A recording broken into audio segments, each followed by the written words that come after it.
mainit? Tara, magnegosyo ko na rin ng soft drinks. Sobrang kailangan natin ito, lalong-lalo na ngayong summer. Samahan nyo rin ako na i-receive ang delivery ng supplier ARC. Tatapos ko nga lang pala i-check ang delivery ng supplier CDC.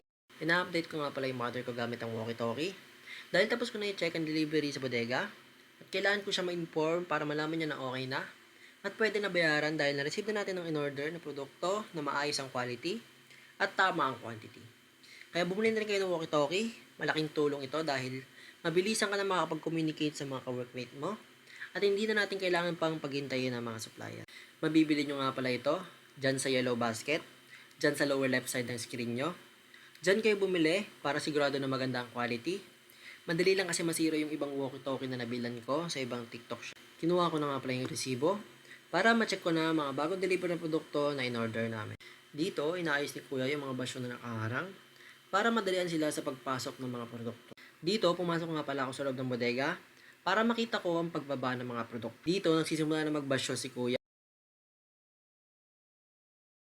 Nailabas na nila ang basyo sa loob ng bodega.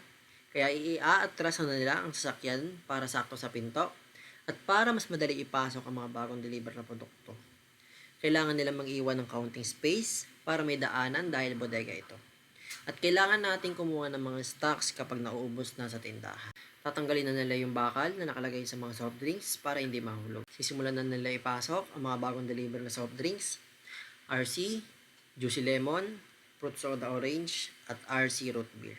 Safety tips: huwag kayo masyadong lalapit sa mga soft drinks habang chinecheck dahil maaari ang mahulog at tumalsik ang mga bubog sa katawan natin. Kahit mababa lang ang pagkakabagsak, maaari pa rin niyang tumalsik sa katawan natin at bumaon ng bubog. Kaya laging mag-iingat. May na-aksidente na sa amin dito at ako rin ay nasubukan ko na. Maswerte ako na sobrang liit lang ang dumaplis sa katawan ko. Dito, aakit na si Kuya para mas madali may abot ang mga soft drinks na nasa bandang itaas. Itong paghila ni Kuya, gumalaw yung mga soft drinks na nasa itaas. Bali tatlo nga pala silang delivery boy. Isang taga-kuha sa sasakyan nila, isang taga-abot, at isang taga-ayos sa loob ng bodega. Umambon nga pala kaya magpapatila muna sila. 3 minutes and 39 seconds later, tumila na ang ambon kaya may tutuloy na nila ang pagbababa. Ayan, kung makikita ninyo, nakapayang na yung dumadaan. Napapaupo na si Kuya, nakakapagod kasi ito sa sobrang dami. Ang binababa ngayon ay ang Juicy Lemon Mega, ay parang ang pangit pakinggan. Basta yung kasing size ng RC Mega na Juicy Lemon. Dito, tatlo na sila magtutulong-tulong para ayusin ang mga natira kasi magbababa ulit sila sa kabilang bodega natin. Dahil hindi na nakasya sa bodega dito. Hindi rin kasi pwede na andar sila ng hindi maayos ang pagkakamada dahil baka mabasag ang mga soft drinks.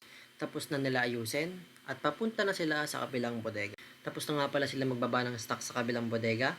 Kaya bumalik na sila dito sa bodega para magbash. Hindi nga pala sila nakapagbaba ng RC Root Beer sa bodega na malapit sa tindahan. Kaya dinala nila ulit dito.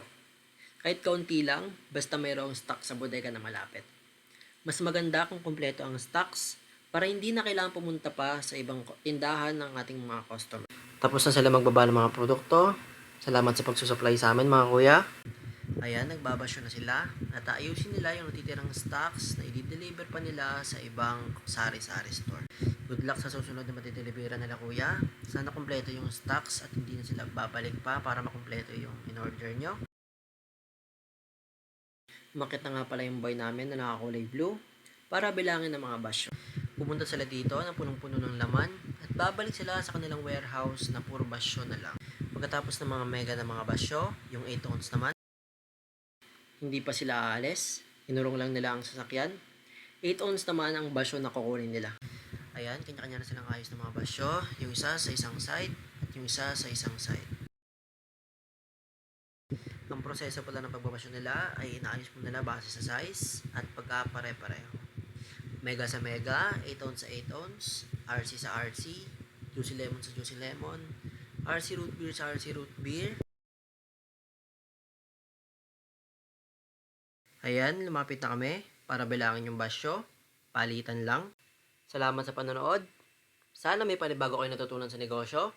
Kung gusto nyo pa makapanood ng mga karagdagang kaalaman sa negosyo, i-click ang subscribe at follow button. Aling Business para sa inyong business. Paalam!